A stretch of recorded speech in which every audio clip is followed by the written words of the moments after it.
In golf, precision is everything, on and off the course. PGA of America chose advanced 5G solutions from T-Mobile for Business for smooth operations and seamless transactions. Together, we enhance ticketing and concessions for better fan experiences from gate to green. This is pro-level efficiency. This is PGA of America with T-Mobile for Business. Take your business further at T-Mobile.com/now. This episode is brought to you by Netflix. 3 couples, 4 vacations, a lot to unpack. Watch The 4 Seasons, a new series starring comedy favorites Tina Fey, Steve Carell, Will Forte, Coleman Domingo, and more in a hilarious and heartfelt love letter to long-term relationships. Based on the original Alan Alda film. Watch The 4 Seasons, May 1st, only on Netflix.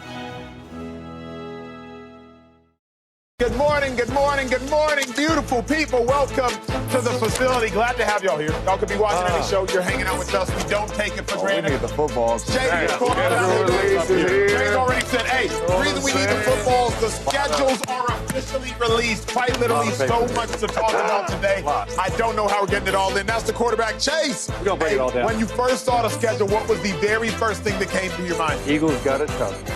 Like the Eagles, the defending champs, man. That's James Jones, first thing that came to your mind when the NFL released the schedule? Cowboys got it tough. Yeah. That was my first the thing. whole NFC East. When the schedule released, what's the first thing, like the team you playing for, what's the first thing you look at when the schedule comes out? The very first thing when I was in the league is, do I get to play my brother this year? Okay. Right? So like the very first thing is always, do I get to play my brother and where am I playing my brother? He was usually on the Arizona Cardinals, I was on the Eagles. We played each other 2 times, one time in AZ, one time in Philly. The next thing, the most important question. Say what I'm gonna say. If I'm going to Green Bay, yes. when am I going There to? it is. As a quarterback, when do you play the cold games? If I'm playing Cleveland and Buffalo, it better be in September and not in December. That's the first thing. That's the most important And thing. you know what's crazy? That's what we looked at, and we was in the cold. And you were in the cold. And then we played Chicago, because let's get these cold teams out of the way, because we're already going to have cold games. Get them out of the way. You got to go outside, regardless of where. Hopefully it's in the front. Then the only other thing, probably the universally most important question again, schedules were released yesterday. Not only do y'all, the fans, care, we, the former athletes and the athletes, we care as well. When's the bye week? Yeah. When's the bye? You do not want a week 4, week 5 bye week. Way too early. Week 9. You don't want a week 13, week 14 bye week. Way too late. Like Chase said, week 8, week 9. I'll take week 7, too. I'm not mad at 7. But also like a Thursday night game. If you have a bye week like week 7 and a Thursday night game week 13, you got that extra 3 days, so all that matters. It all matters. Look, this is a facility. Today's show was made for a moment like this. The NFL schedule released yesterday. Every team officially has a schedule. We're telling y'all the good. We're telling y'all the bad. We're telling y'all the nuances. Like Chase said, hey, when's the team have to play on the road? When's the night game? When's the primetime game? When do the rookie quarterbacks have to face the other rookie quarterbacks? All the nuances of the beauty of today, the facility was made for it. But there's no more important teams to start with than the Super Bowl. Philadelphia Eagles, they got their schedule, and boy, is it a beast. As it should be. Whoa! Let me draw your eyes to this. The Eagles' first 4 games are against teams that I would suggest are all capable of beating them. You got the Dallas Cowboys. That's a divisional matchup, Chase. Obviously, you got the Kansas City Chiefs, the only team over the last 3 years that's been better than the Philadelphia Eagles. The Los Angeles Rams, the team that played the Eagles toughest en route to winning their Super Bowl. Then, oddly enough, you're saying, Acho, the Buccaneers, really? The Buccaneers? That's the team that's beat the Eagles twice in the last 3 years. Against us. They match up, like Chase just said, really, really well against the Eagles. Then, look at the Chiefs' schedule for a moment, if you may. The Chiefs. They have a tricky schedule in there because their tough opponents are scattered. You got the Eagles week 2, but then you got the Ravens week 4. Then you got the Lions week 6. Then you got the Commanders week 8. It's almost like every other week. The Eagles get a beast. That Commanders-Bills, when you look at week 8, week 9, on the left side of your screen, the very bottom, that's very complicated, and it's going to be very tricky. Can they survive that before their bye? So the Eagles got a schedule. The Chiefs got a gauntlet of a schedule. James, after looking at both of those 2 schedules, the teams that were the Super Bowl teams last year, who's more likely to get back to the Super Bowl? Oh, man. A quarterback and a coach is just keep going back. Are some dudes with Saquon Barkley that have arrived. I'm going with the Philadelphia Eagles. Whoa. Man. It's still really hard for me to get that Super Bowl game out of my mind because the gap looked huge. It did. The gap looked huge. The defense for the Philadelphia Eagles looked much better. The offense for the Philadelphia Eagles looked much better. Saquon Barkley looked like he was on a different planet last year during the whole season. I don't know how you stop 26-and-1's legs, and then you got to worry about dealing with A.J. Brown and Smitty. And then that defense, man, that defense is so stingy. You add some really good draft picks to that defense. I think the Eagles are built to go back. But that's why week 2, my eyes are going to be open for 24 hours because I cannot wait for this game because I want to see if the Kansas City Chiefs have closed that gap on the Philadelphia Eagles from that Super Bowl game. But for me, I don't know or see how you can stop the Philadelphia Eagles from getting back to that game if healthy. How do you stop a Saquon Barkley? How do you stop a A.J. and Smitty? I don't know how you stop the Philadelphia Eagles if everything goes to plan, and what I mean by that is health. Are you looking at the same schedule that I'm looking at? That I am looking at.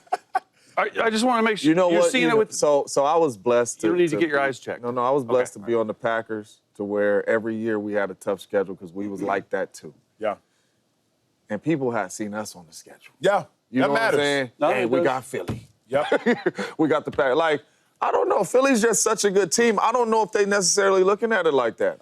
Chase, for a moment, let's respond to James. Yeah. Before we get to the Chiefs of it all, Coleman, throw the Eagles schedule on there. Because for a moment, when I look at the Eagles schedule, it's almost like when you think about the compliment sandwich, you say something nice, then you insert the where someone needs to improve, then you say something nice at the end. That's the inverse with the Eagles schedule. It starts with a gauntlet. Yeah. Chiefs, Rams, Bucks, Cowboys. Can't overlook that game on primetime. It ends with a gauntlet. Commanders, Bills, Commanders, just to then have to go to the playoffs. Only one team gets a bye. I don't know that the Eagles can, based on their schedule, get that bye. Not based on the Eagles. The Eagles are a phenomenal team. I think best roster in football. But based upon that schedule, it will be very hard for the Eagles to what do you think they start? First 4? Well, and this is what I was going to say. This is a real thing. There's a real possibility that the Eagles. Don't say nothing wild now. Don't say nothing wild. There's a real possibility the Eagles could start 1-3. No, it's impossible. No, it's not impossible because you're beating the Cowboys. But bro, you got the Chiefs, which Chiefs play the Eagles really well. Sure. Get to the other two, Chase. The Rams almost beat them. Almost. Okay. Chase? Almost beat them. Which time? In the playoffs, they played well. The Rams and then Tampa has beat them as well. And dude, we're forgetting that they have a new offensive coordinator and they have new defensive pieces.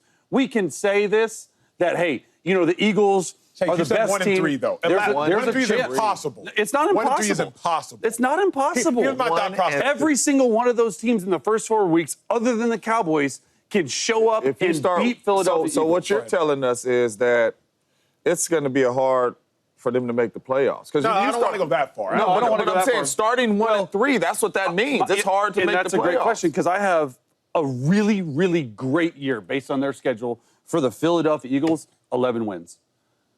11 wins. Year? Look at the schedule, Emmanuel Acho. But to James's point, look at the schedule. It's true, though. Shedeur walked off the set. It's true. Here is the thing. To James's point, though, Chase, is just like the Eagles are saying, man, the Chiefs are good, the Rams are good, the Bucks are good. Yeah. They're all saying the Eagles are way better. 100%. With all due respect, the Eagles did just beat the Chiefs by like 20 points in the Super Bowl, completely and they did that team. kindly. Completely different team. No doubt about it, but it's not necessarily a better team. And here's why I say 11 wins. The Rams they beat the brakes off of in the regular season, and they beat again in They might be playoffs. resting starters in week 17 and 18. They might, so 11 wins, they might lose those 2. So 11 wins to them. Look, Eagles are the first. Here's what's crazy and why I say this.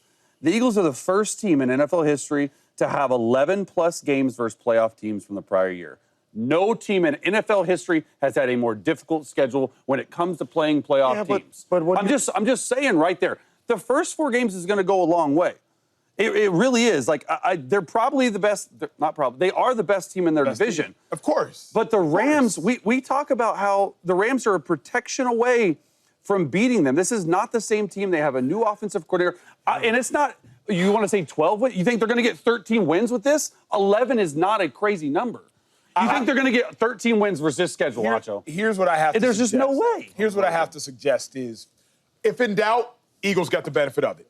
No When in doubt, Eagles get the question. benefit of it. Because at the end of the day, the Rams got better, sure. But the Eagles still beat the brakes off the Rams in L.A. and still beat the Rams in Philadelphia. The Eagles they're still the Bucks. The Bucks play the Eagles very, very, very tough and have beat the Eagles. Obviously, Can you at least say 2-2 because both those teams match up well? Like both of them could.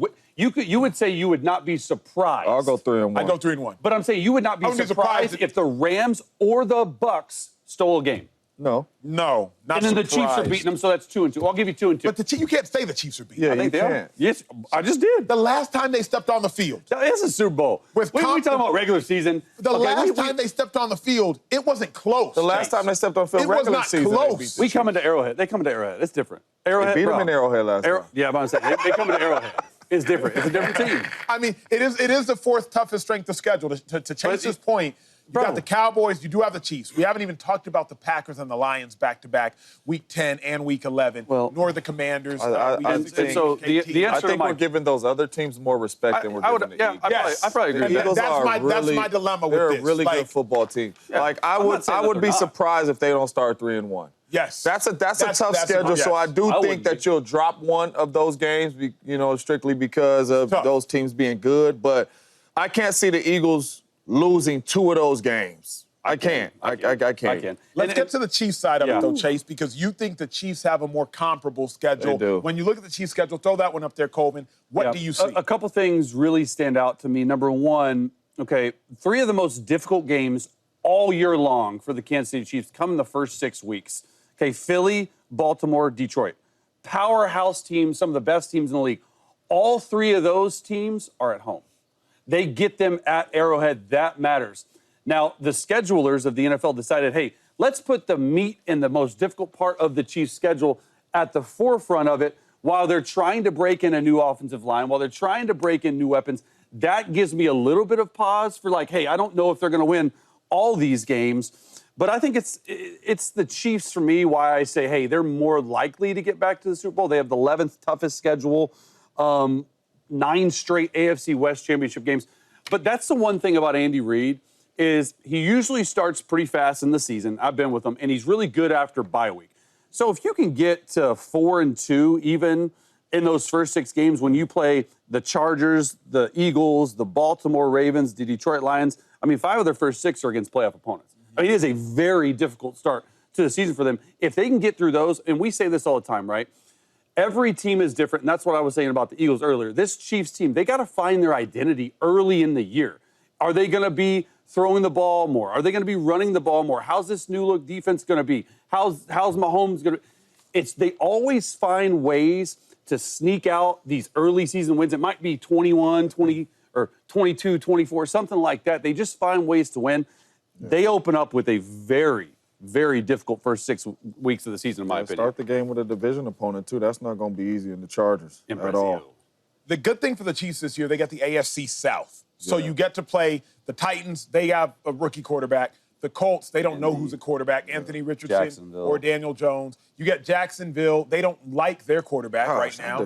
Houston always plays them tough. So that's the good thing for the Chiefs is they do get the AFC South. I would tend to agree with you, Chase, on the Chiefs having a more likely chance based upon that schedule to get to a Super Bowl. Hey, let's move on to the Dallas Cowboys because not only do they open the season with a bang and with a splash, opening the season on the road, prime time against the Philadelphia Eagles, but the Dallas Cowboys also have a gauntlet when you look at the meat of their schedule. I want to draw your eyes, viewers, if you see nothing else today.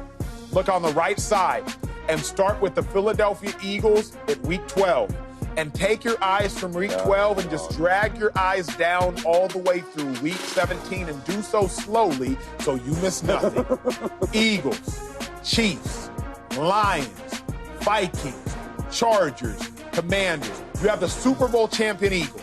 You have the Super Bowl runner-up Week 13. You have the NFC North champion Lions. You have the NFC North runner-up Vikings. You have a playoff team ascending in the Chargers. And then you have the NFC champion runner-up Commanders. 12, 13, 14, 15, 16, 17. That is about as tough a 6-week stretch as is possible to conjure up Not to mention, you open the season against the Eagles. Bring us on camera, pretty please. When you look at that schedule, James, I don't know how the Cowboys can bounce back. Yesterday's show, I was like, nah, the Cowboys are going to get back to 11 wins. They're going to get back to 12 wins. I believe this Cowboys offensive roster is very, very, very competent. I think it's extremely explosive. When I look at that schedule, I don't know how any team survives it. If the Eagles had that schedule with those games in a row, I don't know how they would survive it. I do not know how you survive playing the Eagles, then the Chiefs, then the Lions, then the Vikings, Chargers. Then the Chargers, then the Commanders. I don't know how you survived that schedule, Dak Prescott. Furthermore, if you were at home, Dak Prescott's gotten hurt 3 of the last 4 years. So more likely than not, he's going to miss time at some point in time in the midst of that schedule just based upon his age. I don't know how. I want the Cowboys to survive, but I'm born in Dallas. I'm a fan of football. Football's better when the Cowboys are in it. James, do you see the Cowboys bouncing back this season? Man, oh, Lord. Oh, Lord, it's right. Oh, my gosh. Oh, Lord. It's going to be tough. It's hard for me to see the Cowboys bouncing back and really getting back into the playoffs unless the quarterback plays at an MVP level, because that is what it's going to take. And another thing that I'm noticing on that schedule, man, they got 4 Thursday games. Yeah, crazy. That's the most ever by a team. 4 Thursday games in a season, in a regular season. They have 4 of them. That is the most. So even on top of all the good teams that they're playing, right, you are going to have to stay healthy. It is going to be tough to get through this schedule with all these Thursday games. I'm going to say no, man. I think the Cowboys missed the playoffs again with this schedule. Like I said, unless the quarterback plays at a high level, I am not confident looking at this schedule with 4 Thursday games with these opponents, because I am really high on the Giants. You open the season with 2 divisional opponents. On Thursday night against Philadelphia, and then you go and you play the New York Giants, who I believe is going to be a better football team as well. I don't think they bounce back. I don't think this is a playoff year for the Dallas Cowboys. I really don't. That is the first thing that stood out to my mind was the 4 Thursday night games. Why does that matter? Well, the first thing we look at is the rest and the turnaround, right, James Jones? So if you go from a Sunday to Thursday game, it's a really short turnaround. And then you sort of dive into the details of the schedule. It's not as bad as people think. They have 4 Thursday night games, but there's only 2 short weeks. Let me break it down. The Philadelphia Eagles, Thursday night to start the season, that's not a short week. You get all of training camp, and then you get 10 days off. So actually, it's a little bit of a bonus at the beginning of the season. Then you go to Sunday, November 23rd, into Thursday, Thanksgiving on November 27th. Those are 1 short week, right? You go from Sunday to Thursday. However, you're playing back-to-back Thursday games, so you get a normal week's rest. And then after that second Thursday game, you get 10 days off, and then you have a Thursday game on Christmas. Okay, so it's not as crazy as people think, but the season and the story for the Dallas Cowboys, right? You talk about George Pickens, you talk about CeeDee Lamb. It's his schedule to me, because the story of the season is going to come down to, can Dallas win the games that they're supposed to win? They're winnable games. They should beat the Giants twice. Yeah. I think they can beat the Bears. I think they can beat the Jets. They should beat the Panthers. Giants, they should beat the Cardinals. And they should beat the Raiders. Those are 7 wins. Throw the full schedule back up. If they win those games, Giants twice, Bears, Jets, Panthers, Cardinals, Raiders, they should win those. They're better than those teams, in my opinion. Yeah. That leaves you with 10 really difficult matchups left, and the eyes have to go to the post-bye game. Like the post-bye week. Better than, let you say it clearly? I think those are games they should win. Which ones?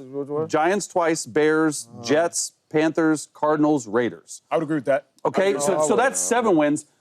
Where does 3 more wins from the rest of these opponents At a minimum, here's why I would agree at a minimum. I think, Andy, Dak Prescott, is he 10-0 versus the Giants, 12-0 versus the Giants? So, with all due respect to your thoughts on the Giants, are going to be good, Dak Prescott owns the Giants. Yeah. So I'll give Chase a benefit. So that's 7 wins. So if they're 5-5, say pre-bye, but then they go into the after-bye week schedule, where do the rest of the wins come from to even get in the playoffs? I sat up here and said, I think they can win 10, 11 games. Oh, boy. I believe not anymore. The Cowboys have to be 6-3 by the time they face the Eagles week 12. There's no way. And to your point, there's no way. If the Cowboys want to make the playoffs, they have to be 6-3. Because when you play the Eagles, the Chiefs, the Lions, the Vikings, the Chargers, the Commanders, hopefully you go 2-4 in that stretch.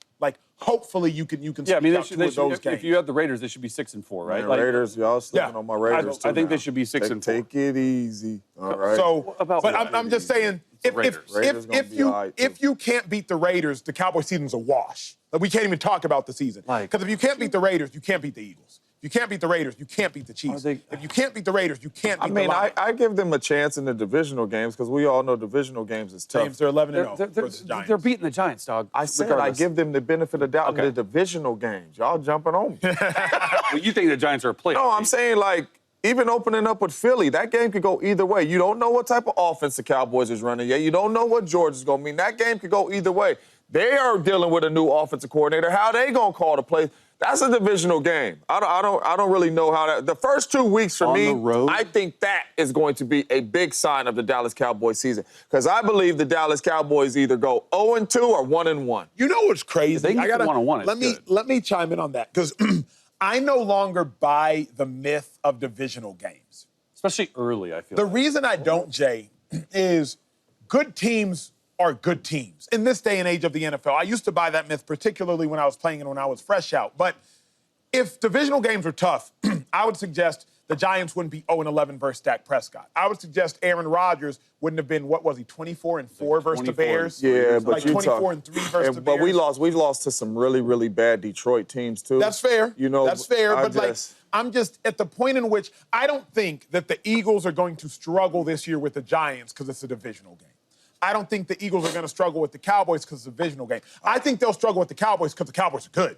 Not because it's a divisional game. Just the Cowboys offensively, they're a really good football team. Acho, you can say a really good football team, and I tended to agree with you until I saw this schedule last night because the schedule gods did them no favor. Find me 9 wins on this schedule. And 9 may barely sneak in to the NFC playoff. I can't find 9. I'm not like, okay, for sure, 9 wins. And it's going to come down, honestly, and I'm glad, or I'm sad that Shady's not here, because it's going to come down to how number 4 plays. Number 4, Dak Prescott. How is he going to play in these games? But can you play well enough, James? You have to. Can you play well enough, Chase, to even if Dak plays at an MVP? Let's be realistic, right? I don't like speaking in such hyperbolic jargon. Dak's never thrown for 50 touchdowns and 5 picks in a season. So based on what Dak has shown us in his 9 years, say he has a 38 touchdown, 10 interception 2023 season. Right? It's like second in MVP voting. Say he has that won season. 12 games. That's still 10 wins. 10 wins. That's my point. Yeah, but we got Micah and them got to do something too, though. Yeah, that's you know what I'm saying? The defense. We don't know what that defense is going to have to play well too. I think the defense will be okay. Matt Eberflus is a heck of a defensive coordinator. I agree. He is. So I think the defense will play better. And Dak Prescott, you got all these weapons. You should be able to win some of the tough games too. Like find a way to win. Beat the Vikings. But a first-year head beat Detroit. Beat Detroit. Got 2 new offensive coordinators. Who knows how Detroit gonna look? Yeah. The Vikings got a rookie quarterback. Beat the Vikings. But it's a first-year head coach who's never been in the position. I understand that, but what I'm saying is you usually have some really good players too. Yeah. Well, they always all have. pro they players. I know, but what I'm saying is y'all deliver. For a moment, throw the schedule on there. Because I usually believe games are won and lost by the quarterback. As we go Dak Prescott versus the opposing potential and projected starting quarterbacks, who's Dak better than? Not Jalen Hurts. Nope, but New York Giants. Not you don't think Russell Wilson? I think he's better than Russell Wilson. Okay, so better than Russell Wilson. So that could be a dub. I think he's better than Caleb Williams. That should be a dub. There's 2 dubs. Jordan Love's I don't think a he's wash. better than Jordan Love. I think he's better than Justin Fields. So that's 3 dubs. Better than Bryce Young. So that's 4 dubs. But talk to me. Bryce Young has been the last. Of course, 10 but come on, games of the Chase. year. Come on, Chase. Let's be All fair. right, we'll give him that. That's 4 dubs. Jaden Daniels, I don't think he takes that. That's gonna be. I think they split Knicks. with the Commanders. Fair. Okay, let's give him that dub. Fair. Yeah. Let's give him that dub. That's 5 dubs, week 7. Bo Knicks. I mean, Cooper playoff Rush team. did beat the Commanders last year. Okay, so we'll say, can they beat the Giants week 8? They split with the Giants too. I'm saying they split. Can they beat the Broncos? Excuse me, sir. Can they beat the Broncos they can week beat 8? the that defense Broncos. is top in the league, dude. They could beat the Broncos. Let's give benefit of the doubt. Yeah, they could beat the Broncos. Give them benefit of the doubt, Chase. Let's give them benefit They could beat the Broncos. Okay, all right. They can beat He's the Cardinals. better than Kyler. Beat the Cardinals. That's 7. Bye week. Better okay, than cool. Geno. Can they beat the Raiders? Yes. Okay.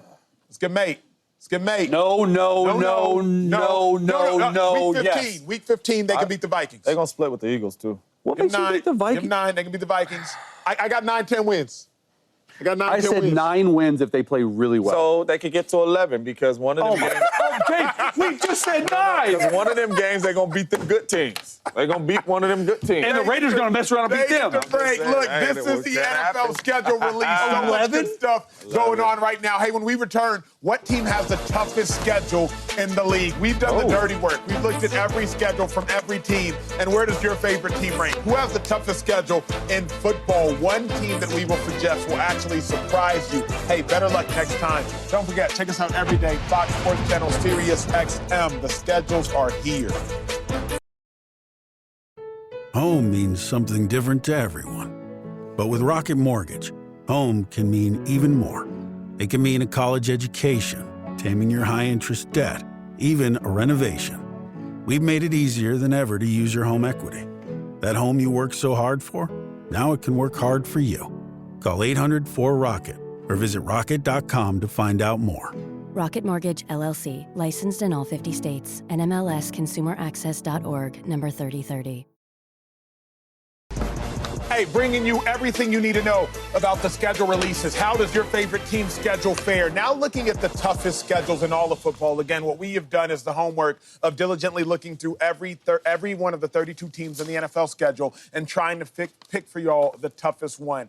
When I was looking at this one particular team Who you in got? the NFC North, Oh. I realized it's not just who you play that makes the schedule tough. It's when you play them that makes the schedule tough. For that reason, the Chicago Bears, to me, toughest Bears? schedule in football. The Chicago Bears have to open up against the Vikings, division opponent, Lions, division opponent, Cowboys. If you start 0-2, there's an 11% chance that you make the playoffs, just in the history of football. If you start 0-2, there's an 11% chance that you make the playoffs. And if you start 1-3, do we know the chances? I can get that. I'll get that by the end of the segment. Please get that for us. Them Eagles. If you start 0-2, 11% chance. Now, if you start 0-2 in the division, that chance diminishes. That is tough. Now imagine if you start 0-3 in the conference. First 3 games, conference opponents. You're going deep. I First like it. 2 games, division opponents. The Bears' season can be over before October arrives. If Caleb Williams does not do what Caleb Williams is supposed to do, if they do not do what they're supposed to do before October even arrives, that Bears season can be over. Lose to the Vikings, lose to the Lions, you're on life support. Lose to the Vikings, lose to the Lions, lose to the Cowboys, you don't even hear a pulse. For me, Chase, that's why I have the Bears as the toughest. So that's a great point. I like how it was like when you play them, right? 2 divisional opponents to start. Like, I don't know if the Bears are going to win those. The Lions game's going to be tricky because Ben Johnson, new head coach, he might know every secret known to man on how to beat the Lions. But I do think they could be 2-2 by the bye week. If they're 2-2 by the bye week, we've set up here a lot. You don't know your identity as a football team until week 4 or 5. So if they have something that they can build off of going into that bye week, going and self-scout, 2-2 would be a win for the Bears. I agree with that. At the bye week. This is tricky now. Number 1 is tricky because you are right. It's 2 divisional opponents. And if you lose that, Cowboys are going to be a tough outing too. And then not only that, the bye week is week 4. So you got to run off all these games with no bye week. So if you are banged up, because if you banged up by any means, if any of your players got any bumps and bruises, it ain't no extra days. And I'm sure it may be a Thursday. It may be a Thursday night game in there to help you out a little bit. But your bye week, we talked about it earlier in the show. Your bye week early, that sucks because if you do have any injuries, it's not a lot of time to heal. It ain't a lot of time to get some of these dudes back. So that's going to be tricky too. The last thing it's the worst bye week you could have. Let me draw your eyes to this very quickly, viewers at home, very quickly before I'm done. Look at who they have to play on the road. 6 road games versus playoff teams from last year. The Lions, obviously division, so they'll play them at home, but also early at the road. Commanders on the road. The Ravens on the road. The Bengals on the road. The Eagles on the road. Then you got to mess around at the end of the season, play the Niners on the road. Understand, several of those tough opponents on the road. But Ben Johnson and Caleb Williams, start 2-0. Yeah. Show people what y'all made of.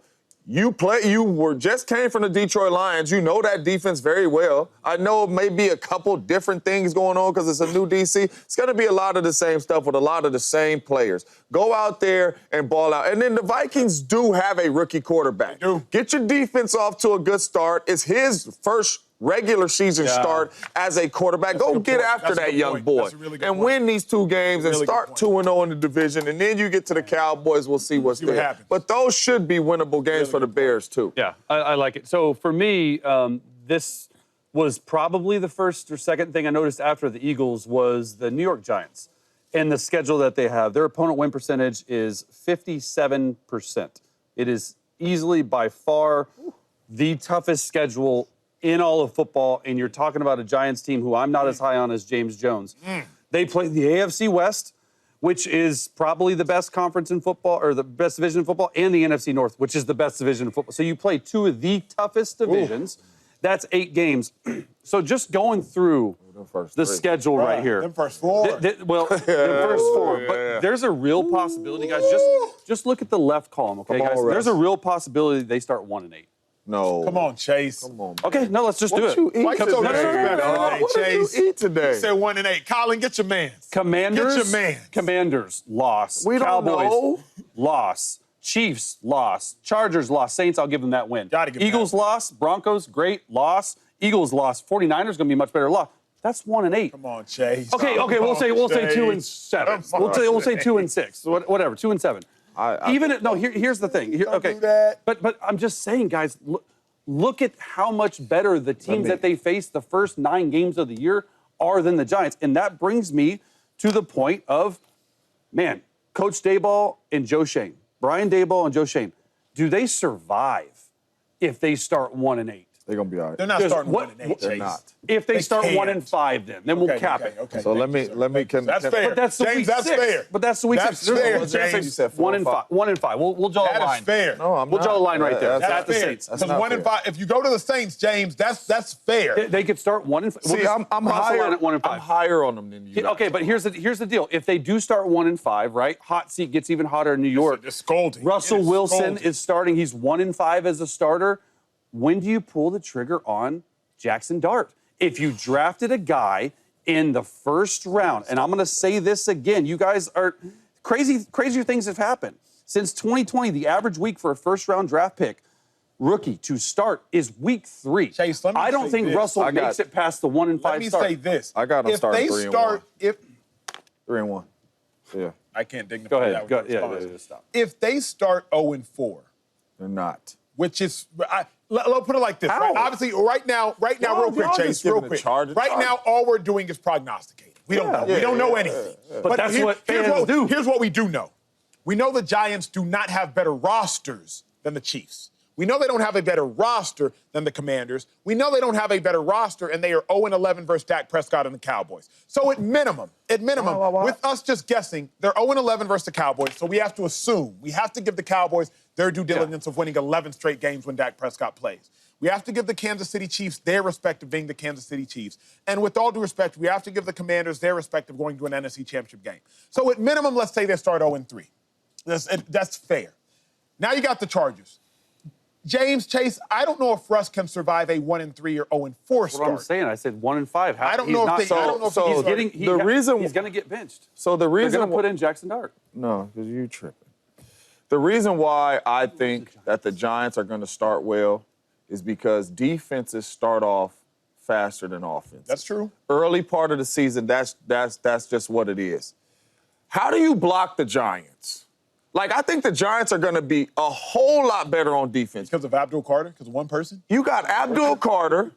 You got Dexter Lawrence. He's been there. You got Thibodeau. He's been but there. I'm just saying, you got Burns. He was there last year. They are going to get after the quarterback. Great. You guys are sitting here talking about, I don't know how much better the Commander's roster is than the Giants. In order to get after the quarterback, you need 2 things. Number 1, you need a lead.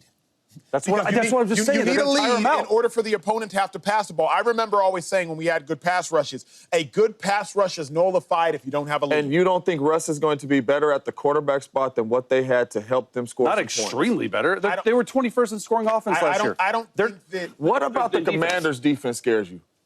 Tell me.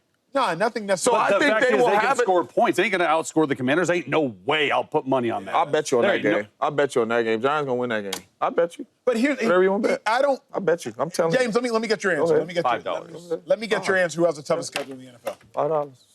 Go ahead. Toughest schedule in the NFL. Oh, you're asking me. I'm still on the Giants. I'm still trying to, man, because Giants going to be all right, man. I'm trying to tell you. We just talked about it, man. It's the Dallas Cowboys. I do not, oh, my God. I do not know how the Dallas Cowboys finish this schedule into the playoffs. Yeah. I really don't. And this is if the Dallas Cowboys is 100% healthy, let alone you got one or two starters banged up and all that type of stuff. I don't know how they walk out of this schedule at Week 17 with a playoff bid. I just do not see it. This is a tough, tough schedule, including 4 Thursday games. I do not know how the Dallas Cowboys come out of this schedule, man, and they walk into these playoffs. I really, really don't. And if they do walk into the playoffs, they're going to walk into the playoffs. Question for y'all. They are. Does this make y'all rethink the acquisition of George Pickens? Here's why I suggest that. George Pickens was kind of a one-year rental, a wide receiver, because in order to retain George Pickens next year, you got to pay him $40 or some odd million, which the Cowboys just won't be able to afford George Pickens at realistically probably $33 million, $35 million. I don't want to get into the numbers. The dilemma for me, though, is you acquire George Pickens to make a legitimate playoff push. Yeah. But this schedule completely undermines your legitimate playoff push. I mean, yeah. So does it make you rethink trading a second-round pick for George? I mean, look, here's what I said the day that we came on this show, and everyone called me crazy, especially up here. Like, I think the Pittsburgh Steelers won this trade.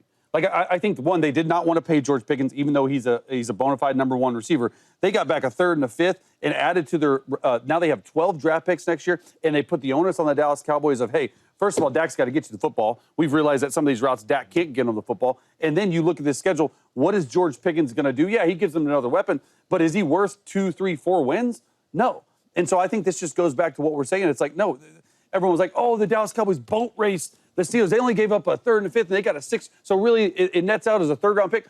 No. Like, I think the Steelers are smart in the way they handled business. They go out, they sign DK Metcalf, they get rid of George Pickens because they don't want to pay him, and that's great. And now the Cowboys are on the hook, potentially, if he does play well, for a really, really high salary next year. So I don't see it. I would hope and pray that when you traded for George Pickens, knowing that he's on a contract year, that you would have in the back of your mind that we got to pay him. I would hope so. Yeah, I mean, for sure. You know, like that's just the smart thing to do. Yeah. George Pickens, if he's healthy, is not going to have a terrible season. Yeah, he's like that. He's just a different receiver. He's not a Brandon Cooks to where he needs the ball to be perfect and all that. You throw it over there, he's a Larry Fitzgerald type dude. He's a Dez Bryant type dude. I'm going to go make these plays. The 50-50 balls are not 50-50 to me. They 70-30.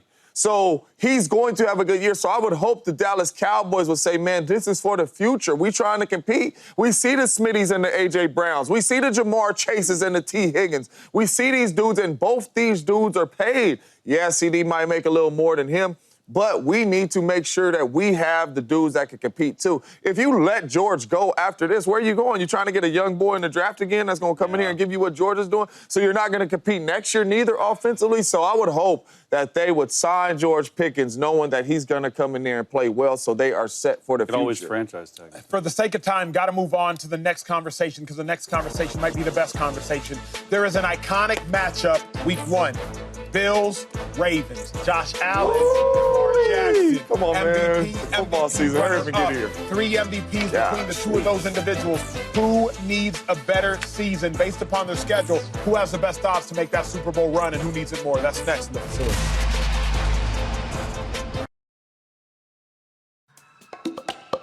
That moment when you realize your skincare is actually working.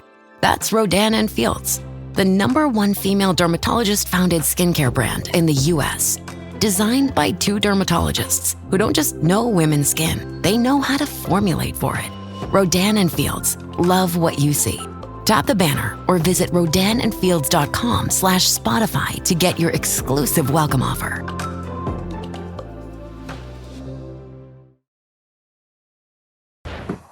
Rematch last year, MVP runner-up. Rematch last year, divisional game. Rematch last year, the tension between two franchises that are chasing the same thing, the ever so elusive and evasive Lombardi Trophy. Josh Allen won the MVP in one of the most tightly contested awards and races in recent history. Lamar Jackson, a two-time MVP winner in his own right. They met in the playoffs. Josh Allen, ultimately, he won the game. But Lamar Jackson, he stormed back. If not for Mark Andrews' drop two-point conversion, we might be having a different conversation right now. Colvin, do we have the schedules of the two teams? If so, let's take a look. Let's start with the Ravens. Let's start with the Ravens. I want y'all at home to just look. Early on, Ravens have some difficulty. Week 1, Week 3, Week 4, Week 5, Week 6. It is not easy. Bills, Lions, Chiefs, Texans, Rams, playoff team. Playoff team, playoff team, playoff team, playoff team. Bye week, exhale, woosah. It starts very difficult. Then after the bye week, oh my God, you got some time. They got some time. Hey, very quickly, let's just hypothesize for a moment. Chase, to the bye week, Rams record. Ravens record. 4-2. I think 4-2 is a good record for them to have. Here's the thing after bye week, though, and I know it gets a lot easier, but you have 3 of the first 4 games after bye week on the road. They're a different team at home. Lamar Jackson and this offense, they travel on the road. I think 4-2 is a good record for them. 4-2 to the bye, James Jones. I think 4-2. To the bye, James. If they start 4-2, they got the number 1 seed. If they start 4-2 with the bye week, look after the bye week. You got the Bears, you got the Dolphins, you got the Vikings, you got the Browns, the Jets, the Bengals, the Steelers, the Bengals. So the number 1 seed last year had 15 wins. So I'm saying, you think the Ravens get 15? No, Chiefs. That was Chiefs are 15-2. They need 14 to 15 wins to get that. No, I don't think it's going to be that. I think it's 3-3 at best. Oh, at best. And it's not because the Ravens lack crazy. Talent. Remember, y'all, the Ravens play with their food. Yeah. Very early on. What I mean by that, the Ravens lose games early just because they be jogging. They go through the motions. Last year, if y'all don't remember, I would love to remind y'all. Last year, they started by losing to the Chiefs. That's fine. But then they went to Las Vegas and lost to the Raiders. That was inexcusable to lose to that Raiders team. James Jones can attest to that.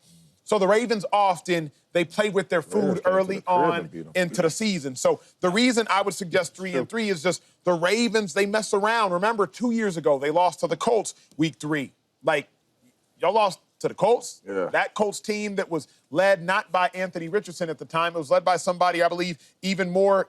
I think it might have been Anthony Richardson and they lose to the Colts. Yeah. So the Ravens, I'll give them 3-3 to start the season. Let's look at the Bills real quick. Real quick, on the real, Harbaugh needs to be like, man, listen, don't mess we all in before this bye week because we see what's after this bye week. If we can handle business and really even come out of this thing 5-1 or something, we put ourselves in a great situation for that number 1 seed, knowing what's after the bye week. Like, let's not come out here and play around knowing what's after the bye week, and we have a strong chance with these opponents to really make a push and get that number 1 seed, man. Let's look at the Bills real quick before we zoom into Lamar and Josh Allen.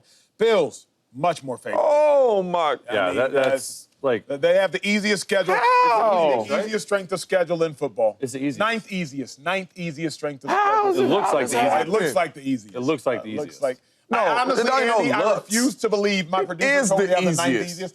I refuse to believe this is the 9th easiest schedule. This has to be the easiest schedule. 4 of the first 5 are This has to be the at easiest home. schedule. What? 4 of the first 5 are at home. What? They got just the Jets. They just 4 of the first 5 Let's are do at it like this for a moment. Let's overlook the Ravens. Gosh. You get to play Justin Fields. You get to play Tua Tagovailoa. I say get to at this junction in time because there's a lot going on there. You get to play Tyler Shuck or Spencer Rattler. You get to play Drake May. Wow. You get to play Michael Penix. Don't have to. You get to. You get to play Bryce Young. Then you have to play. Just the quarterbacks you have to play Patrick Mahomes.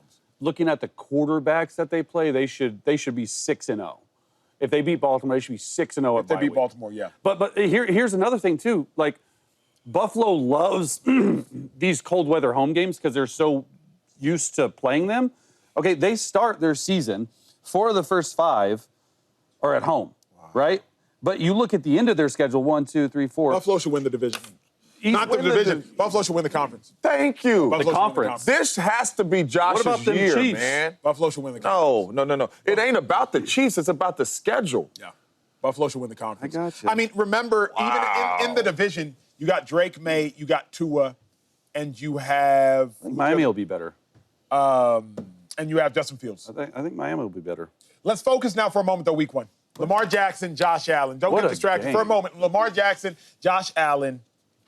Who needs it more this year, man? Who needs it more? Who needs that Super Bowl more? I was about to say Lamar. I was about to say Lamar. You saw the schedule? But with that schedule, it has to be Josh.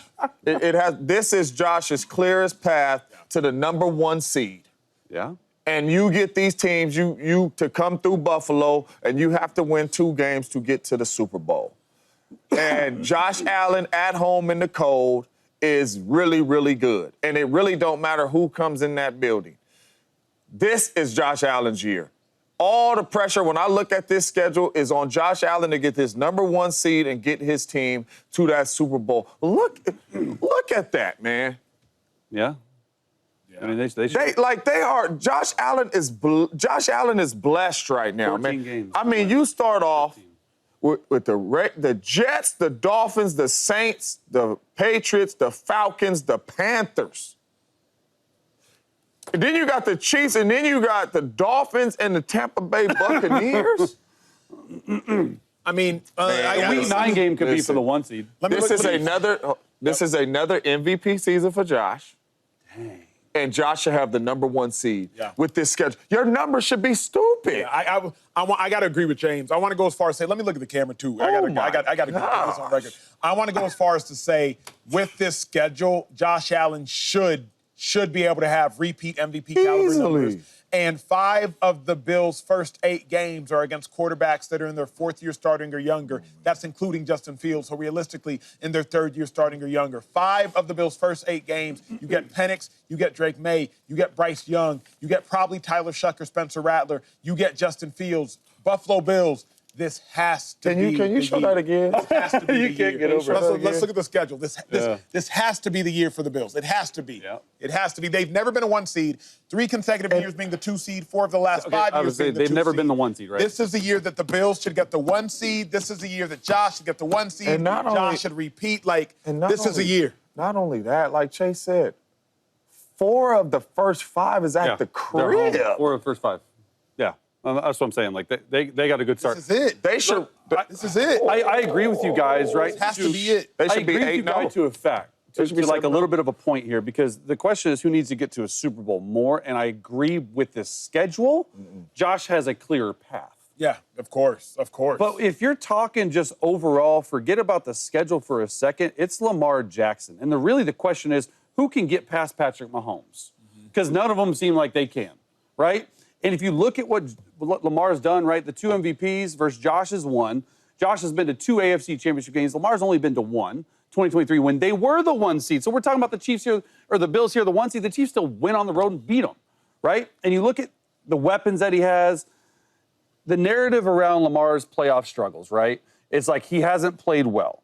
And he's played, if you just take the playoffs, he's played overall a lot worse than Josh Allen in the playoffs.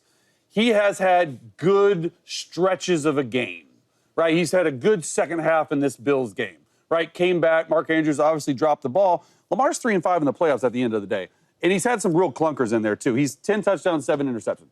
7 interceptions in 8 playoff games. And you go to Josh Allen, he's 7-6, but Josh is 25 touchdowns, 4 interceptions. He's averaging 270 yards a game in the playoffs. Josh Allen is like that in the playoffs. He's shown that. None of them have shown that they can get through Patrick Mahomes. So while I agree Josh got his first MVP, we know it. Like, Josh does not need a Super Bowl more than Lamar right now. Hold on, because this can't be accurate. You say 25 touchdowns. 25 touchdowns, 4 interceptions in the playoffs, Josh Allen. He's ran into Patrick Mahomes. So, like, that's the only thing keeping him back. That's 25 wild. and 4. That's asinine. Yeah, he's amazing in the playoffs. Best ratio in NFL playoff history. Yeah. He's like that. I in was the like, playoffs. nah, Chase had to have misspoke. No, I don't miss both. 25 touchdowns. And Lamar's 10-7. like my man said, like my man that ain't here today would He's say, insane. what does that mean? Yeah. because it ain't got him nothing. 2 AFC championship games, Got that's him it. the same thing Lamar. Yeah. Not to a Super Bowl. And he's run into Pat both times and did not get to the Super Bowl. We put a lot of pressure on Lamar because of these 2 MVPs and all that type stuff and because of the struggles in the playoffs.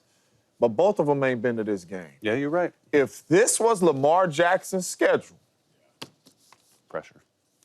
Come on, man. Pressure. Yeah. Come on. Hey, speaking of... He will have a third MVP. Yeah. You understand? So we got to put that that pressure on Josh Allen. Yeah. Hey, speaking of pressure, Caleb Williams had an atrocious rookie season by his metric and by the expectations. Can he afford to get off to a slow start this year? We showed you his schedule. In case you missed it, we will remind you. Starts the year with 2 divisional games, 3 conference games. Can Caleb afford a slow start? That's next. ChatGPT Plus is free for college students through May. Here's the thing. You've got a lot to do between now and then. Studying for finals, writing papers, trying to keep your life on track, and ChatGPT can help with all of it. It can quiz you for your econ exam, make a study guide from your French notes, plan out your meals and study breaks. It can get really specific on how you like to learn. It can even help you come up with ways to stop procrastinating. So from now until summer break, take advantage of all the ways ChatGPT can make your life easier. Restrictions apply. It's time for Team Meeting, sponsored by Lexus. Experience amazing at your Lexus dealer. Hey, the Bears did not experience amazing at all last year, and after looking at the start to their schedule, I doubt they will experience it early on this year. To start the year, Vikings, Lions, Cowboys, 2 divisional opponents, and 3 conference opponents. But I want to draw y'all's eyes to the end of the schedule. Right column, start with Week 13. Eagles, Packers again, 16. Niners, they're always going to be tough, especially on the road. And then you end the season with the Detroit Lions, a game that may have major playoff implications. Give me hype, bro. Well, you just said that.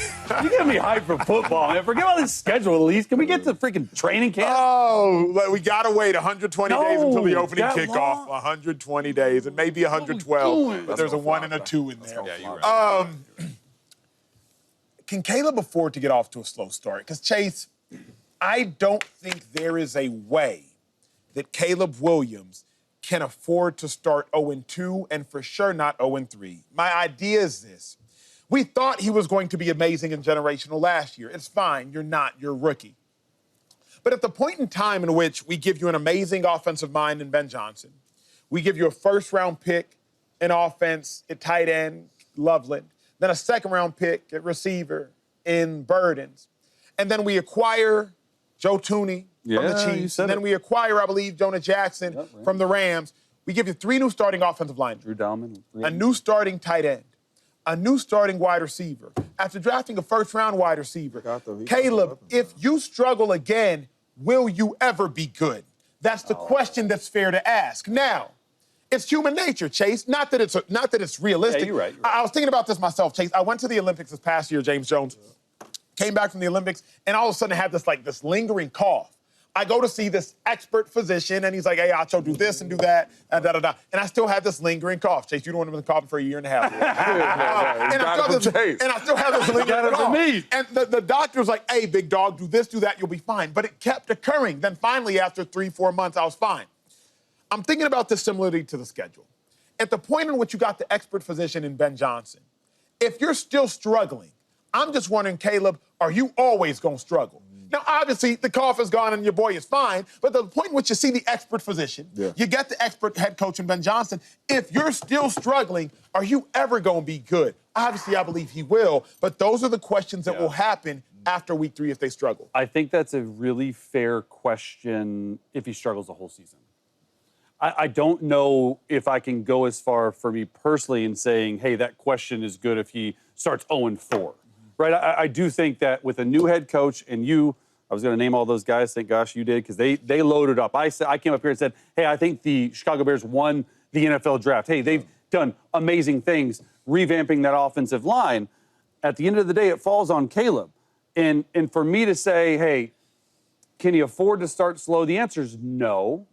But I think 2-2 at the bye is doable. I don't know if you think that's slow based on the schedule and what they have the first 4, right? 2 division opponents. If they start 2-2, like I think they really have to beat the Cowboys and Raiders in week 3 and 4. I don't necessarily know if they'll beat the Vikings and Lions in week 1 and 2.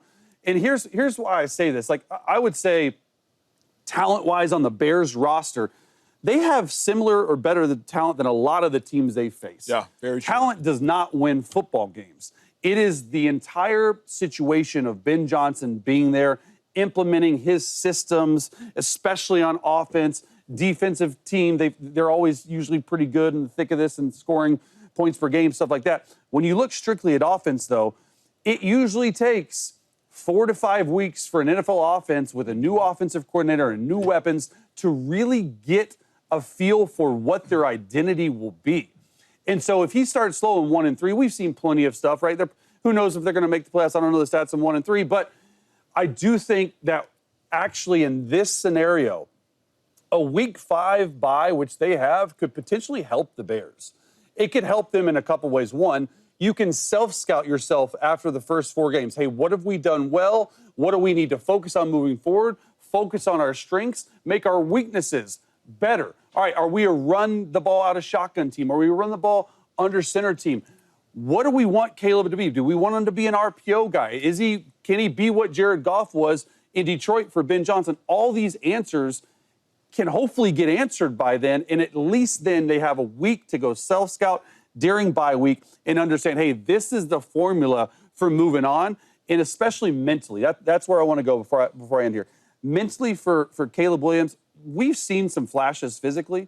Mentally, how does he handle this new offense? How does he handle all the spotlight being on him? Because everyone knows in America that the Bears did everything in their power to make Caleb Williams an elite player. Now it's your job to go out there and do it. You know, my answer was yes, he can afford to start slow because new offensive coordinator Ben Johnson, new playbook, all that. You're learning that you're on the fly. But nah.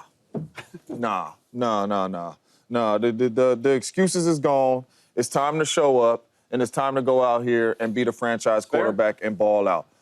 Acho just said it loud and clear. They brought you the offensive-minded coach, and he brought you offensive-minded players that are ballers. From the offensive line in the trenches to the tight end to the receiver, you have arguably the best 3 receivers trotting out there in 11 personnel in the National Football League when you talk about from top to bottom, when you got Rome Odunze, you got DJ Moore, and you just drafted the young Burton from Missouri. And you have a young tight end, and you have Swift in the backfield still, and you have a really good offense. The excuses is done. And then not only that, as I'm looking at the schedule, y'all, so last year, Bo Nix was better than him. Check. Check. Talk to me. Check. Check. Bo Nix is better. Jaden Daniels was better than him. 2 checks. They talking about Drake May is better than you. He played better than you when he got in the game. Right? And he ain't have all the opportunities that you had. Right?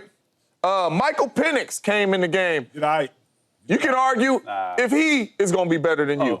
And then you tell me you're going to open the season and J.J. McCarthy missed the whole dang year and he beat you and plays well and that coach got him to ball out and played well? We can't sit here and say it's the coaches and all that stuff now. Like, at one point, you got to show up and you got to be that dude. Offensive guys, can I say something that worries me? Last year, Ben Johnson, offensive mind for the Detroit Lions, first 3 games of the season, I found this incredibly fascinating. First 3 games of the season averaged 21 points per game.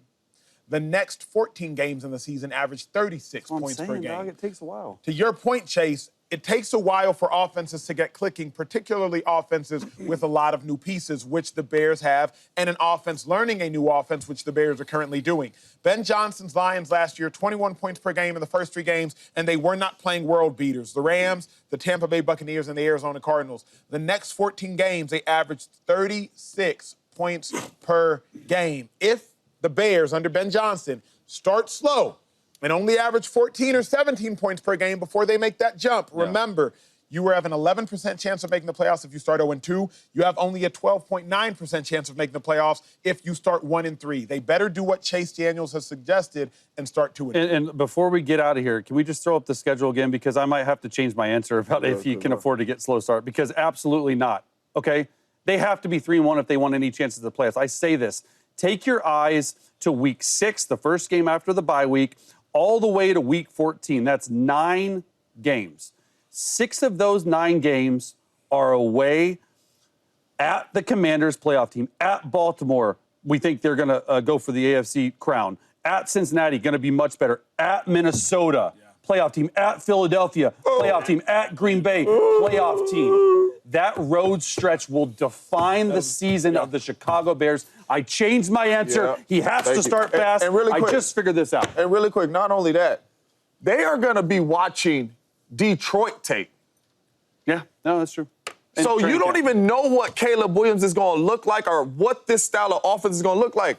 The Minnesota Vikings got to watch Jared Goff and Detroit tape. The offense is going to look different because of Caleb Williams' legs. They should be able to start off fast, knowing that they're going to be able to catch some of these defenses off guard. We will see, that's for sure. Hey, well, speaking of starting fast, the Celtics found a way to do so yesterday, and they staved off elimination for one more day. Jalen Brunson picked up 5 fouls in the third quarter alone, ultimately left the game and did not get the W. Hey, must win for the Knicks in Game 6. If not, will they have one of the most epic collapses in the history of basketball?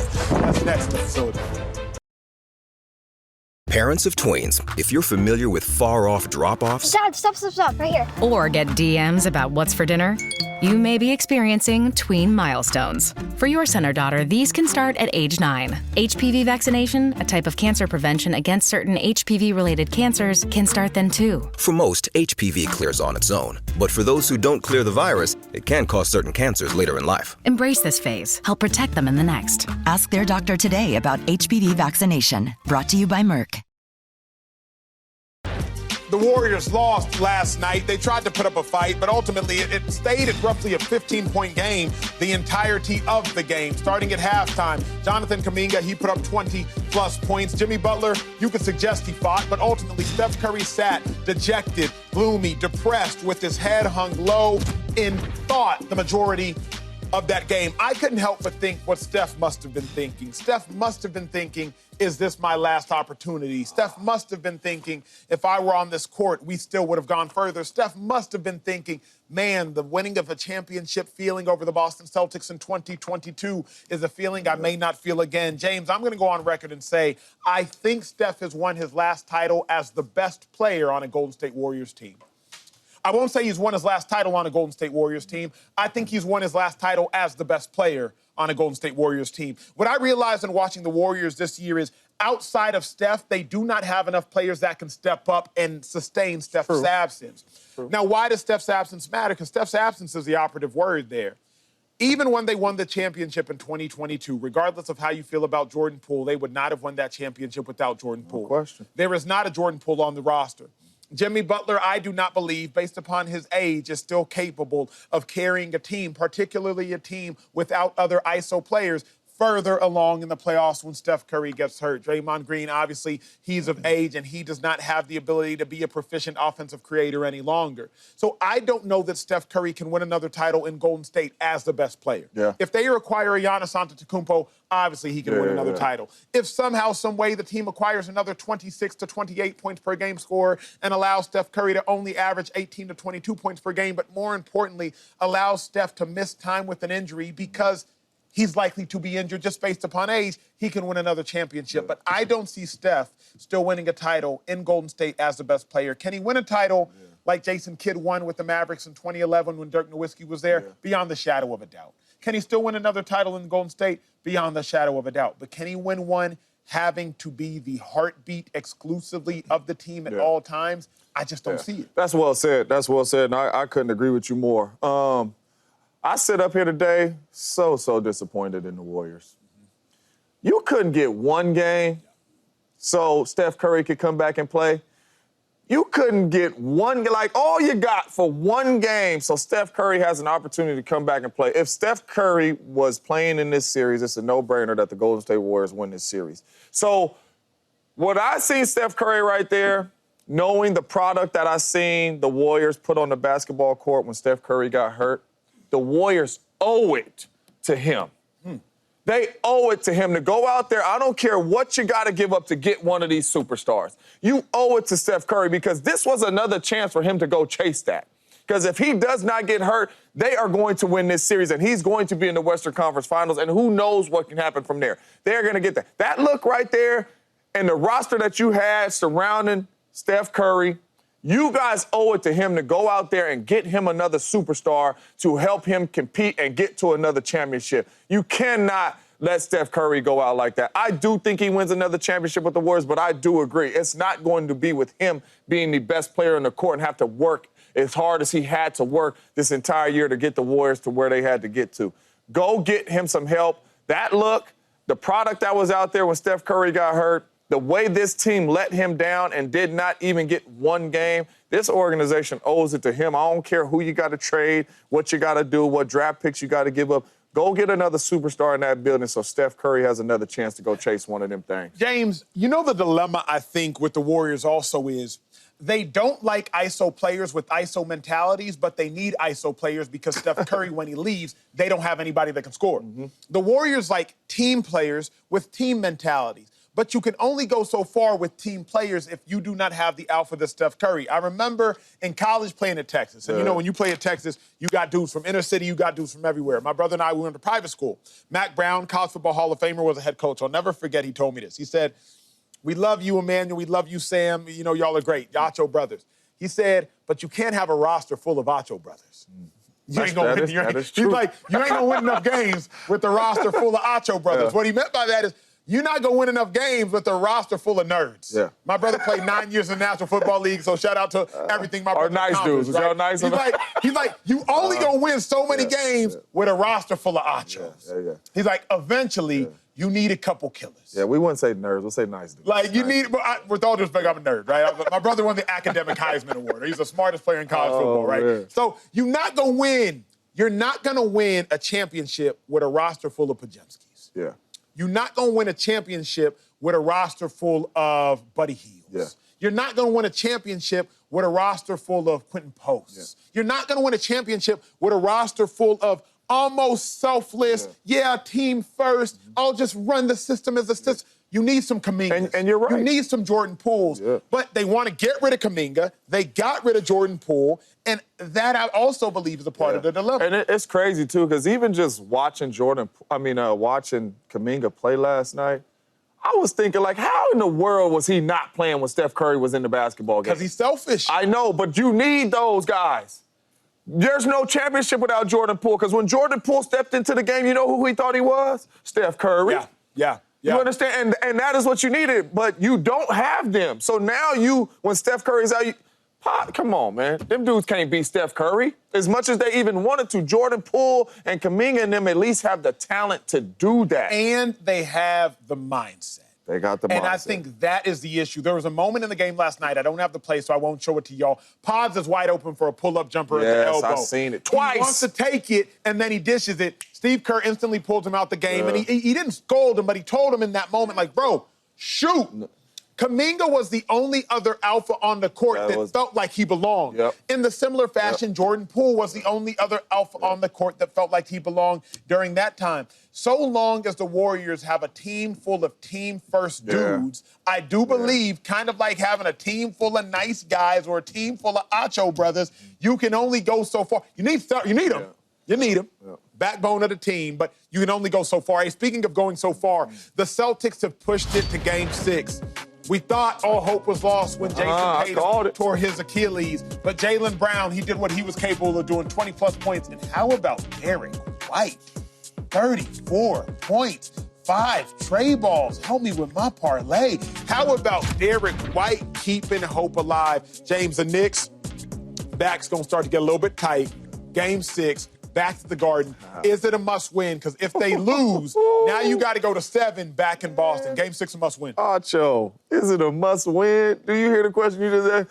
If they got to get on a plane to go back to Boston, they in trouble.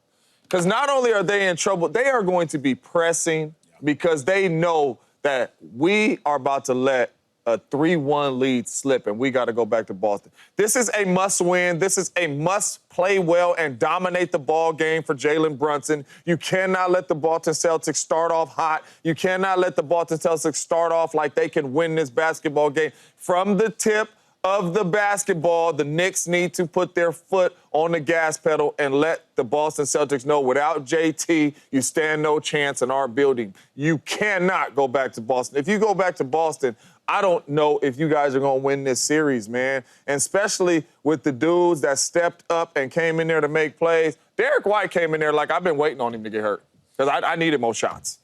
That's how he played. And if Derek White can play like that and they can defend and the way they defended, blocking shots and protect the paint like that, it's going to be a tough outing. But the Knicks, this is absolutely a must-win. The Garden will be rocking. We know that.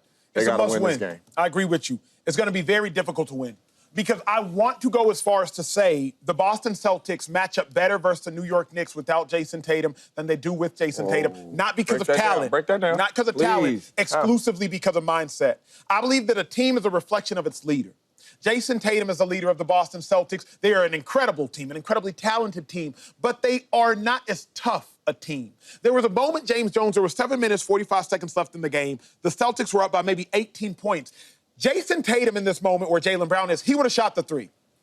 Instead, Jaylen Brown, he pumps, he drives, he dishes, dunks. And now what goes on to be a 21-point game would have probably been, if Jason Tatum is out there, I believe a three, you might miss the three and it ends up going the other way. Now, the reason I'm showing y'all this at the very end of the game is over at this point, is because Jaylen Brown stood there and let every player that played in the game and those that didn't even play in the game, he dapped them all up, he hit them all in the chest, and he looked them all in the eye. I'm not saying Jason Tatum wouldn't have done this. This just proved to me the leadership that Jaylen Brown has and is trying to inject into the veins of all of his teammates. But go back, Colvin, if we can, to that play. And I want you to see, James, this play at the beginning. Because when I'm watching this moment, I'm like, Jason Tatum shoots it right now. Yeah. He shoots it three right now.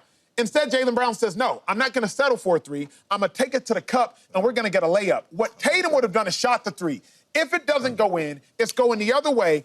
Now the Knicks are probably getting a bucket in transition. They either a 2 or a 3, and instead of it being a 20-point game, it's a 15-point game. A team is a reflection of its leader. Jaylen Brown, I don't think, is a better player than Jason Tatum, but I do believe Jaylen Brown is a more physical player than Jason Tatum. I do believe he plays a tougher brand of basketball than Jason Tatum. And the difference between the Celtics and the Knicks at this point in time, the delta between the Celtics and the Knicks isn't talent, it's toughness. And now that Jaylen Brown is a leader, it's a tougher basketball team. I don't see them giving up leads if they will. It's tough for me to disagree with you on that. You had me lost for a minute because JT obviously is one of the better players in the NBA. I mean, all NBA for a reason. But you're right. And we had this conversation yesterday in the green room about the dog mindset. And that is real. I have been a part of teams to where you know these dudes you are taking the field with is dogs. So you know what? You have no option to not be a dog. Yes, sir. And the way you even seen JB play last night, yeah, he made some threes, but it was a lot of downhill. It was a lot of mid-range. It was a lot of mindset plays. I have to agree with you. I do think the Knicks get it done, but that is a very, very good point because it really ain't no fear, and your leader is going to bring it every single play. Every single night. At least he's going to bring the physicality. Hey, now that the schedules have been brought to us, the question is simple. We've seen the Cleveland Browns schedule. What week will Shedeur Sanders make his first start? We're going to go ahead and give y'all the early edge of the most polarizing week of the entirety of the NFL season. We've seen the schedule. What week is Shedeur making that first start? That's next in the facility. Faraday presenta Ojos con Alergia y Picazón contra el jardinero. Y el ganador es Faraday Extra Fuerte. Para aliviar la picazón de los ojos por alergia, actúa más rápido y supera a Claritin y Flonase aún a las 24 horas. Faraday, adelante. Okay, the schedules are officially out. Chase, slide to the left for your boy real quick. I want the viewers to take a look at the Cleveland Browns schedule. Now, here's what's most important about the Browns schedule is when is Shedeur going to make his first start? Now, if you look at the Browns schedule, it starts off rough. Bengals, Ravens, Packers, Lions, Vikings, Steelers even. Playoff team. 4 playoff teams in the first 5 games. The team that didn't make the playoffs, maybe the most potent offense and quarterback in all of football last year, in the Cincinnati Bengals. When in the world is Shedeur going to make his first start? I'm going to say this, fellas. What you got, dog? After starting 2-6 and hitting the bye week in week 9, Shedeur will make his first start week 10 versus the New York Jets. I think they start 2-6. Maybe they pick up a win over the Steelers or the Dolphins. Maybe the Dolphins and the Patriots. Maybe the Bengals. The Bengals always start slow. And the Patriots. I think starting 2-6, after starting 2-6, I think Shedeur Sanders versus Justin Fields week 10. You get a long bye week. You get more time to prep. You get more time to rest. We got a question. What's up, Chase? So, week 10 bye week. Yes, sir. Week 10 bye.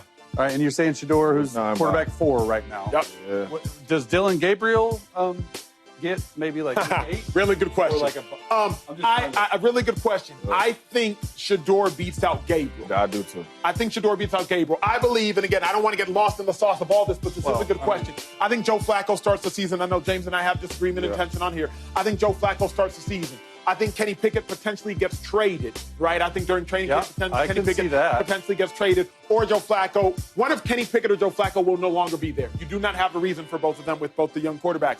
Flacco or Pickett is making it through the first 8. I could see an injury, and I believe Shedeur by week 10. Real quick. Because Dylan Gabriel was drafted. I just want to make was drafted ahead. He was drafted in the 3rd round. Yeah, he's on the team. He was the quarterback that they wanted. Yes, sir. He is on the team. He's on the team. Yes, sir. He is there. He is making the team. Shedeur was like an option pick for them. They weren't going to draft Shedeur. Very 5th true. round pick, Andrew Berry said, hey, it's goodbye for us. This is very true. So you still think, based in preseason, that Shedeur is going to move up to that quarterback 2 or 3 spot? I think based in preseason, I think based in regular season, because now we're not till week 10. I got you. So now he not only has preseason to prove You it, get to see 10 weeks of you get to see 10 weeks of practice. You get to see 10 weeks of ball. I think by week 10 is when Shedeur finally because here's the other thing, the last thing I'll say. If Gabriel makes a start beforehand, it's not going to go well for him. Because if Gabriel is starting any one of these games, unless he is starting against a Mike Vrabel-led Patriots team, but y'all know defensively in Mike Vrabel, they don't play around. If Gabriel messes around and has to start any of these games, it's not going to go well. Yeah, I mean, if we really keeping it a buck, they could be 1-7. Very true. They could be 1-7. Beating the Dolphins? I don't know who they beat. Just one of them. To be honest with you, I'm not confident they're going to beat the Patriots and the Mike Vrabel. I don't know. Tua, Tyreek, but they could really be 1-7 with the quarterback spot. In preseason, because Dylan Gabriel is going to start before him on the roster for training game. In preseason, it's going to be clear as day who's the number 3 quarterback. Okay. I think Joe Flacco is going to be the odd man out because you make it $4 million, you're the veteran. I think these 2 young boys are going to show they can play. They're going to start Kenny Pickett. Okay. Shedeur's going to show in preseason. Yeah, he was 3rd, I was 5th, but the world sees I'm better than him. So Cleveland cannot, as an organization, say, here you go, Dylan Gabriel, even though, Shedeur. So with that being said, I think it's over right here week 14, right? I think it's going to be clear as day that there's no shot at the playoffs. There's no nothing coming out of this. So that means the young bull comes into the game, probably against a Tennessee Titans team that is not that good with the first overall pick at the quarterback spot to give your young quarterback some confidence to go out there and play. I think he comes in week 14. I have a question. Week 14 seems very long for me, Chase. The reason is, in history, we've seen Cleveland Browns have started usually their 4th, their 3rd, their 5th quarterback by week 14. Remember, 2 years ago, you saw Deshaun Watson, you saw P.J. Walker, you saw Dorian Thompson-Robinson, you saw Joe Flacco all by week 14. 14 seems a little lengthy for me. Why so late? But, I mean, it was some injuries and all that. The main reason why I say so late is because it's over. The season's over. Got it. I think we might not know week 10 if we're not making the playoffs and all that type of stuff. Season over. Week 14, we're going to know. It's a wrap. So I actually don't mind that before I give you mine. I don't mind 14. I originally said week 10, right? And I'll talk about them in a second after the bye week, give them some time. Week 14 for me, it gives Shedeur Sanders 5 games if he were to play to show the franchise you don't have to draft a quarterback in the first round of next year's draft, even though they have 2 first-round picks. I think a 5-game sample is big. Okay, here's where I go. Talk to me. And it's a little bit all over the place, but I think honestly, probably week 10. Okay. Week 10, you give. I think Flacco is going to start. You give Flacco the run. If they're not in playoff contention, you have a bye week to get Shedeur Sanders up to par. You can bye week practices. You're getting actual reps with the ones because right now Shedeur Sanders, if he ain't starting, he ain't getting reps in the regular season. Okay, so week 10 makes a lot of sense. Here is something that I've sort of toyed around with in my head about. We were talking about this pre-show meeting. Okay, where do you think the Browns are going with Joe Flacco? Are they a playoff team?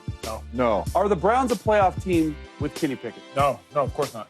Here's my deal. Give a better chance. Why don't you give, and this is just me why don't you give either Dylan Gabriel or Shedeur Sanders the whole season?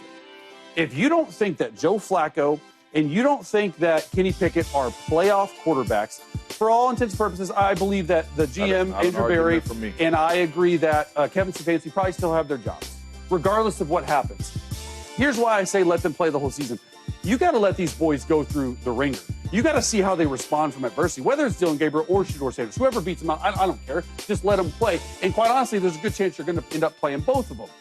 Because the Browns as an organization, they have to figure out where they sit in the quarterback spectrum. Because next year, like I said, they have 2 first-round picks where they can go up and grab a Drew Aller, an Arch Manning, who knows how bad they're going to be. I'm not saying tank, but I'm saying you really need to figure out, hey, is Dylan Gabriel this guy? Is Shedeur Sanders this guy? I don't know if it's like a week 1 type thing, but I wouldn't be surprised if these guys get pushed up the depth chart maybe a little bit. But that's why y'all think I'm crazy. Kenny Pickett is a young first-rounder. Yeah. We know first-rounders get 3 chances to start. We're looking at the Baker Mayfields. We're looking at these dudes.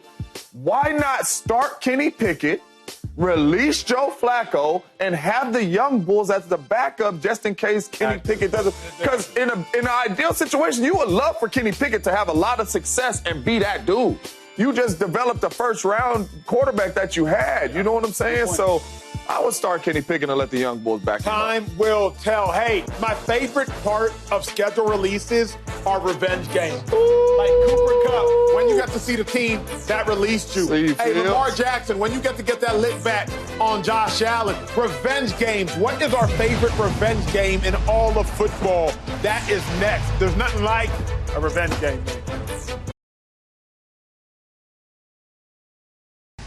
They say revenge is a dish best served cold. I suggest it's a dish best served on a football field. These are the revenge games that are notable that many would suggest. You got Justin Fields taking on his former team, the Steelers. You got a rematch of the divisional round, the MVP and the MVP runner-up, Lamar Jackson, Josh Allen. You got a rematch of the Super Bowl, Eagles, Chiefs. You got a rematch of Josh Allen versus Patrick Mahomes. That one is oh so sweet, the AFC Championship game. And then Sam Darnold, he takes on his former team as the Seahawks and the Vikings face off against each other in Week 13. This is my favorite question, maybe because I am petty and I am telling on myself, but I love a revenge games. Chase, let's start with you. When you looked at the schedule and when you looked at it all, what was the one game you said, oh, I cannot wait to see this revenge? The game on Fox, man.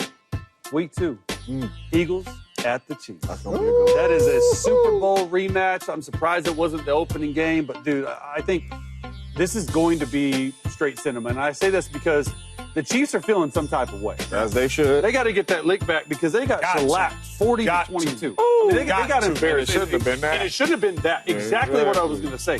It shouldn't have been that. Look, Mahomes threw 2 interceptions in that game. He'll be extra motivated. We know all these star players, they're petty. They keep track of everything. And Jalen Hurts is laughing, right? Straight laughing right now. I think that, and we've talked about the Eagles have an extremely tough schedule. They arguably need to win more. Yeah. I think. But the Chiefs, they're going to have Rashee Rice back. You know, they were without him. He's the true bona fide number 1 receiver for them. They liked everything that he was doing before he got hurt. They're going to have Hollywood Brown back. They're going to have all their weapons. They're going to be at home. They're tough at home. The Eagles always play the Chiefs really, really well. But, man, that's really, one of the better games. Really quick, has Patty ever beat Hurts? Super Bowl. Yeah. Oh, okay. He did win him in that. I know, but I just know Hurts be beating him regular up, season a lot. Hurts be, you know. James, favorite revenge game? Listen, man. Hey, fly out here, Acho. You know what I mean? So we can talk to you. Hey, we going another direction. I flew all the way out here for that. Well, this time I'm flying out there, and I'm on a charter plane, and I'm with the Steelers, and we starting with y'all. Opening day in New York. He's there. And I'm finna ruin your day. Aaron Rodgers has a chance to go back to New York. I need that. Where my man Aaron Glenn just said, come on, let's meet, dog. Let's have a little conversation. Hey, hold on, let me go grab somebody. Hey, we going another direction. And you got a chance to come out, man, and spoil opening day and really ball out and play well with the Steelers team.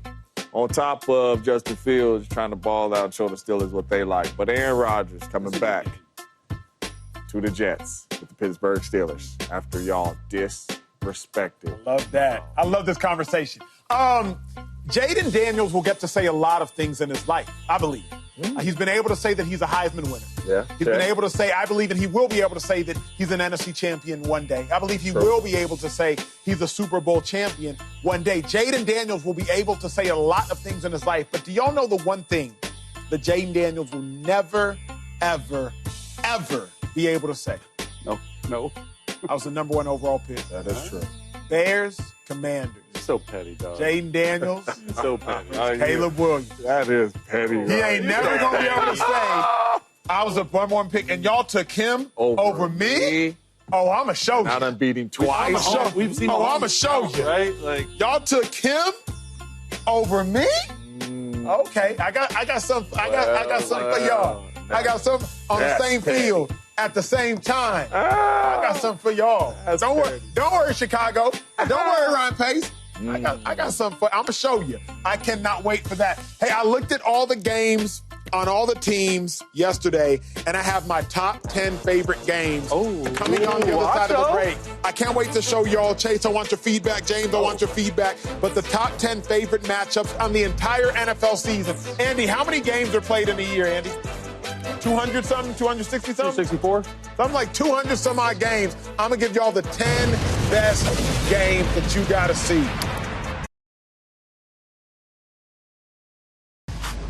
Okay, there are 272 regular season games played every year. I've looked at all 272 of them, and these are the 10 most important, my 10 favorite matchups of the season. In order for legitimate reason, I will break down all the reasons why. Lock in. Stay tuned. Turn your volumes up. Number 1, Super Bowl rematch. That is self-explanatory. Eagles versus the Chiefs. If I can only watch one game all season, I want to watch the Eagles versus the Chiefs. Number 2, Eagles versus the Commanders. Now, you might say to yourself, Acho, why is that so high? Don't just look at the opponent, beautiful people behind the screen. Look at when it occurs. Week 18. I believe that game could be for the division. Number 3, the most important game is the Ravens versus the Bills. Why you're watching 2 of the best players in football, Josh Allen, Lamar Jackson. I love that matchup as well. Remember, 272 regular season games. I'm giving you the top 10 in order. Number 4, Chiefs versus the Bills. That game will likely dictate the 1 seed in the AFC. Last year, remember, the Chiefs were the 1 seed. The Bills, 3 of their last 4 years, have been the 2 seed. They have not been the 1 seed in the Josh Allen era. Can Josh Allen do that in Week 9 versus the Chiefs? Hey, my 5th most important game, it's the Bears versus the Lions. Remember, don't just look at the teams. Look at when it occurs. Week 18. I believe this game will have implications on if the Lions will win the division, and it'll have implications on if the Bears will make the playoffs. Here's where things start to get interesting. Hey, my 6th favorite game, you got the Broncos, you got the Chiefs. Again, don't just look at the teams. Look at the weeks. Christmas Day, Week 17. Will the Chiefs be the 1 seed? Will the Broncos make the playoffs? Hey, my 6th favorite game, it leans right into the 7th. Again, you see the Broncos and you see the Chargers. Chase, I think you'll find this one fascinating. Now you're asking yourself, Broncos, will you make the playoffs? If you lose Week 17, if you lose Week 18, that will dictate will you make the playoffs, and I believe it'll dictate a lot with seeding. Hey, let's move further down. Why in the world are the Packers and the Steelers there? Because if Aaron Rodgers is the quarterback for the Steelers, it'll be the first time he has to play against the Packers. That is a must. Revenge game. Then number 9, incredible litmus test. The state of the NFC. When you see the Rams take on the Eagles, just how good are the Rams? Their first 2 matchups, not against NFC opponents, if I'm not mistaken. How good are the Rams? How good are the Eagles? We'll find out exactly in the state of the NFC in Week 3. And then lastly, the reason I got the Titans and the Browns, hopefully we get to see Shedeur Sanders versus Cam Ward, 2 close friends, young, hopeful rookie phenoms. These are the 10 most important matchups in my mind of the 272. Chase, talk to me. Yeah, you did a good job, man. That was good breath control, getting all those things out right there. The one thing, I love the Christmas game. Like Broncos Chiefs at night, I do think that is going to come down to if the Broncos will be in the playoffs. Another thing, why no Thanksgiving games? Thanksgiving's the best day to play football. What are we doing? Dude, we got Chiefs and Cowboys. 50 million people? Yeah, that's a good one. That's a good one, Jay. All I am going to say is I don't know what time that Week 8 game Packers-Steelers is, but I'm there. And if it's a night game, I ain't going to be here Monday. Hey. I am going to see Aaron Rodgers play the Green Bay Packers. I'm going to be at that game for sure. Amazing. 272 regular season games. I gave you my 10 favorite ones. I'd love to hear from you, though. What's yours? Just holler at us on social media. When we return, it is time for a Blitz meeting. What a show we had today. The schedules are out. Who's most likely to go from worst in the division to first in the division? This is what the facility was made for, an epic, iconic day of sports television, and we are glad that you got to hang with us. A little bit more after the break. Beautiful people, with the schedules being released, we want to ask ourselves, hey, what team, now that they've seen the schedule, is most likely to go from worst in the division to first in the division? For context, the last time this happened, 2023, C.J. Stroud steps onto the scene, and the Texans go from worst place in the division all the way to first in the division. These are the worst division finishers from last year. Patriots, Browns, Titans, Raiders, Giants, Bears, Saints, Niners. These are the teams that finished worst. Of the worst place finishers, Chase, what team is most likely to go to first? Me first. Okay. Look, there's really only two choices here, I think. It's the NFC North and the NFC West, and the easy answer is the NFC West. If we all don't have the NFC West right now, it's mainly because of Kyle Shanahan. You said the NFC North? Yeah, Chicago could do it. You know what? I'm glad Chase said that because my answer is the Chicago. I told you! I told you! Here's the thing. It's what's most likely. I don't think anything is necessarily going to happen. But that's what's talking about. The boys starting 1-3. It's process of elimination. Who else can do it? First off, there's no right answer. Around all these things. You know, there's no right answer. You have to answer, I know, and I'm going to answer too. And my answer is going to surprise you guys. Don't say that. And it's the Patriots. It's the Patriots. The Bills? Listen. I'm listening. If you look at the Patriots schedule, the Patriots schedule is like the Bills schedule. It's boo-boo to foo-foo. And if the Patriots can mess around, because they do play the Bills tough, if they can mess around and get the Bills in one of them games, the Patriots can be one of them teams. The Jets, I don't think is going to be good. How many games would it take? Like 12. I would say 12. We just said the Bills are going to win 14 games this year. Yeah, we did. And if you look at their schedule, it's the same. Okay, quickly, I gotta move. All right, we just went from worst to first. Who's most likely to go from first to worst? The last time that happened, last year, San Francisco 49ers. Oh, this is not impossible. This is easy. Who's most likely to go from first to worst? Oh, you want me to go first? This is easy.